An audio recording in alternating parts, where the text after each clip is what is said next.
If you've ever watched a day trader staring at a multi-monitor setup of fluctuating currency values, you can almost map their central nervous system in real time, Oh, it's intense. It's stressful just to look at. right?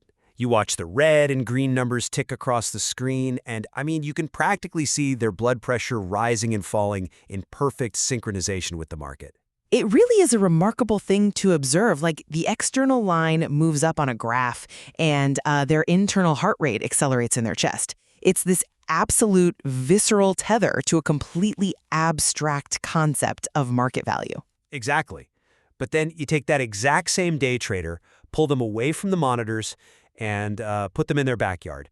Have them look at a pile of gardening dirt or, I don't know, a decorative paving stone. Zero physiological response. Zero. Their heart rate is completely steady. Right. Well, because the global market hasn't assigned, a volatile, fluctuating value to the dirt in their garden, the stakes are entirely removed. Right. But we want to know, is it possible to cut that physiological tether across the board? Could you train yourself to look at a bar of gold, a brand new piece of status-defining technology, and a handful of dirt with that exact same internal stillness? Welcome to the debate. Glad to be here. Today, we are testing a pretty radical psychological and philosophical framework drawn from the ancient wisdom of the Bhagavad Gita. Specifically, we're looking at Chapter 6, Dhyana Yoga, verses 8 and 9. Yeah, and we are looking at the practical application of this philosophy to modern ailments, right? So financial stress, workplace burnout, and intense social polarization.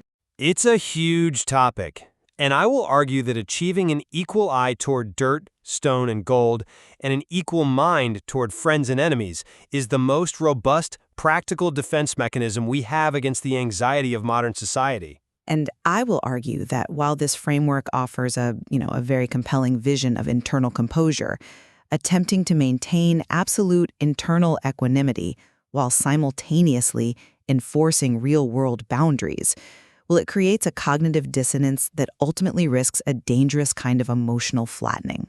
Okay, well, let's lay the groundwork with the first core concept, which is rooted in Shloka 6.8. This verse describes a person established in true inner peace. What the text calls jhana vijnana triptatma. Exactly. Let's break that down for a moment. It doesn't mean you just read a book about peace, right? It implies a deep, realized wisdom that fundamentally satisfies the self. Such a person is unwavering. Right. They have conquered their sensory reactions, and crucially, they look upon dirt, stone, and gold with an equal eye.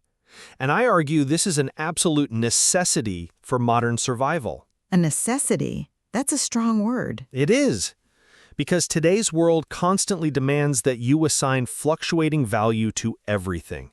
We are conditioned to relentlessly chase the gold, whether that is literal wealth, social status, or the newest consumer tech.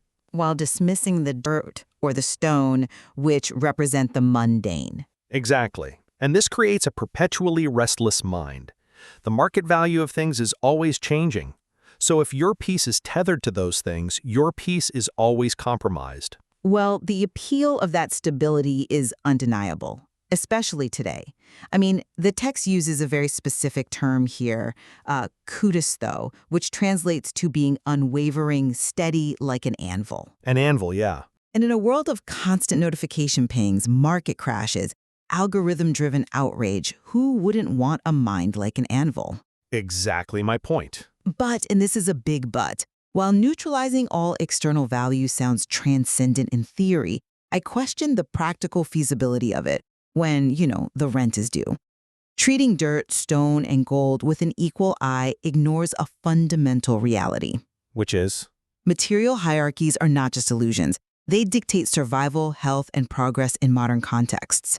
You can't just pretend gold is dirt when gold buys your groceries. Well, hold on. And let me just add, when we extend this logic to Shloka 6.9, which says we must regard friends, enemies, neutrals, the pious, and sinners with an equal mind, or sama buddhi, the tension becomes even sharper. We'll get to the relational stuff in a minute, but just briefly, if you genuinely train yourself to view a supportive, loving friend and a deeply envious, toxic acquaintance with the exact same internal weight, you dilute the motivational force required to uphold boundaries. You cannot build a functioning society on an anvil. You need the heat and the hammer of human preference. Okay, I hear that concern, I really do. But I think we are looking at the wrong end of the equation when it comes to what an equal eye actually looks like in practice. How so? It does not mean becoming cognitively blind to the physical properties or, the utility of gold versus dirt. It is about active detachment. The text actually provides an excellent analogy regarding how an awakened mind interacts with the world. The irrigation system? Yes, think of a carefully calibrated irrigation system in a complex garden. That system delivers life-giving water equally to dozens of different pots without bias. It doesn't hoard water for the roses and intentionally deprive the ferns. Right, it just acts according to its function. Exactly. You interact with the world, you recognize what things are, but you do not let the worldly value of an object dictate your internal peace. By finding your core satisfaction in your own inner growth, your creative projects, and your lived experiences, rather than the acquisition of external objects, you neutralize the anxiety. You can still use the gold to build things, but you don't worship it. That sounds incredibly balanced, but let's test that in the real world. You say we should find satisfaction in creative projects and lived experiences, right? Yes. But building and sustaining meaningful creative projects in the modern world requires resources. It requires time, space, technology, collaboration, all of which require the strategic valuation and accumulation of capital. Sure, but You literally have to choose the gold over the dirt to buy the canvas, to fund the scientific research, to build the startup. How can an entrepreneur actively build these projects in a highly competitive environment while remaining completely uninvested in the material hierarchy that makes them possible? That's assuming we are incapable of holding two thoughts at once, which, we absolutely can. The text makes a crucial distinction here. Material things only possess the value your mind assigns to them in relation to your ego. Okay. It is not about abstaining from the mechanics of the world. Let's go back to our currency exchange trader from the beginning. The stressed out one? Yeah. To do their job perfectly, to be successful, they must understand the exact fluctuating value of $1 versus €1 down to the microcent. They must engage with that material hierarchy to execute their trades. Right. But their stress levels? Hold on, let me finish the mechanism here.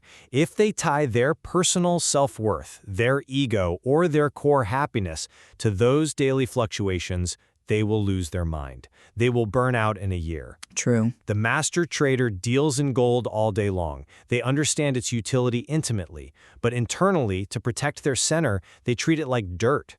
The goal is to build a psychological firewall. A firewall. Yes.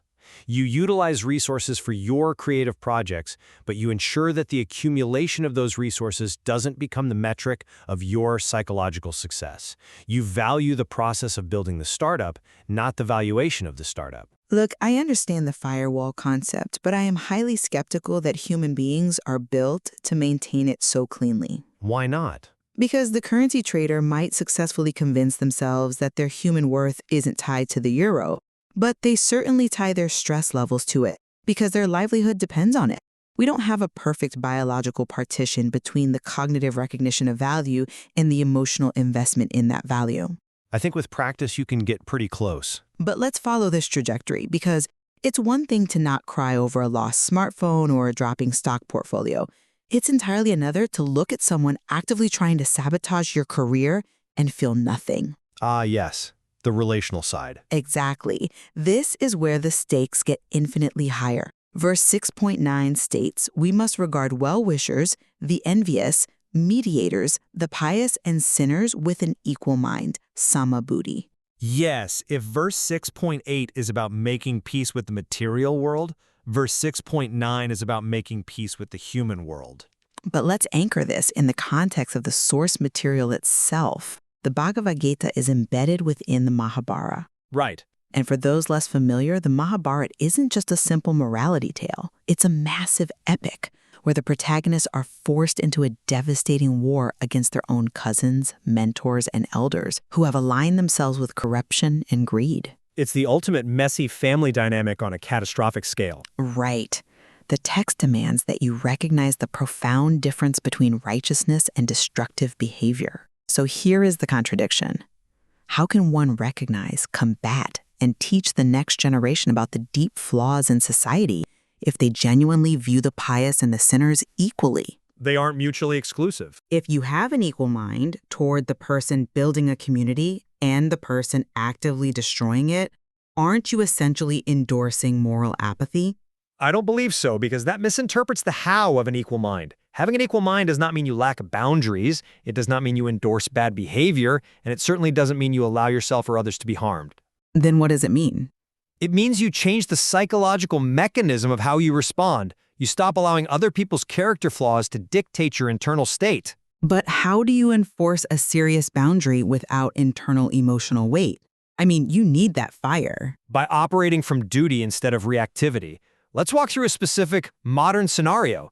Say you are a manager and you discover an employee is actively embezzling money from the company and lying to your face. Okay, pretty clear violation. Right. Now, modern society, which is intensely polarized, tells us that to take action, we must categorize this person as an enemy. We spend massive amounts of cognitive and emotional energy fueling our outrage. This person is a sinner. They're a threat. How dare they do this to me?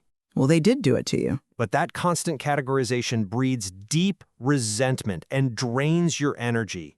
What Shloka 6.9 proposes is an alternate mechanism. You do not need to hate the embezzler to fire them. You might not need to hate them, but the anger is what tells you a violation occurred. Anger is an alarm clock. It alerts you to the violation. But you don't keep the alarm ringing all day while you handle the situation. The Gita argues that you can respond to that toxic employee based entirely on clarity, duty, and wisdom. So you just calmly fire them? Yes. You realize the contract is broken. The boundary is that they have to leave the building. That is a definitive action. But you do it without allowing their betrayal to infiltrate your own identity. You do it because it is the necessary, dutiful action to protect the company, not because you are acting out of revenge. I see. You treat the well-wisher and the sinner with the same internal steadiness, even though your external actions toward them are vastly different based on practical wisdom. I will concede that acting from a place of considered duty rather than blind, reactive anger is, the hallmark of a highly mature intellect. There is undeniable strength in not letting a toxic coworker ruin your weekend. Exactly. We have to look closely at the psychological mechanism you are proposing here. You are suggesting we can completely decouple internal emotional resonance from external action. Human beings are not calibrated irrigation systems. Why can't we train the mind toward that calibration, though? Through mindfulness, through the exact meditative practices this chapter of the text outlines. Because some level of internal emotional variance, actually feeling the distinct weight, the warmth of a well-wisher's support versus the sharp sting of a sinner's harm, is the very mechanism that informs our clarity. But it doesn't have to be. Emotions are evolutionary data. The purpose of anger is to signal that a boundary has been crossed and to provide the physiological energy to defend it. The evolutionary purpose of joy in the presence of a friend is to reinforce the social bonds that kept our ancestors alive. Sure. Evolutionarily speaking, yes. Right. So if you flatten all of that into an equal mind, if you truly view the envious and the supportive with the exact same internal metric, you are silencing the very alarm systems that tell you what your duty should be in the first place. You risk a kind of intellectualized dissociation. That's a fascinating critique. But you are equating equanimity with dissociation, a flattening of the human experience. The text does not advocate for emotional numbing. It sounds a bit like numbing, though. Go back to the phrase jnana vijnana triptatma, fully satisfied by realized wisdom. This isn't a hollow void. It is a profound filling up from the inside. When you are fully satisfied internally, you no longer need the well-wisher to validate your existence, and you are no longer threatened by the envious person trying to tear you down. Right. Your emotional data is no longer hijacked by external forces. I understand the distinction between being numb and being full. But let's look at the reality of digital polarization, which is arguably the most pervasive modern application of this. In our digital spaces, people are aggressively categorized as allies or enemies, trolls or mentors. Oh, absolutely. It's exhausting. You are arguing that to stop the emotional drain, we must look at a digital troll and a deeply supportive mentor with samabuddhi, an equal mind. Yes, because the moment you let the troll dictate your internal weather, they own you. You have handed them the remote control to your nervous system. I completely agree regarding the troll. But what about the mentor? The text uses the word kudasto, the anvil. An anvil withstands the blow of the hammer, but it also doesn't absorb the warmth of the room. It is inert. I wouldn't say inert. The text says we shouldn't let people's character flaws disturb our center. But what about their virtues? If we are truly maintaining an equal mind, we also cannot let a person's immense kindness or their profound sacrifice disturb our center with overwhelming love or deep gratitude.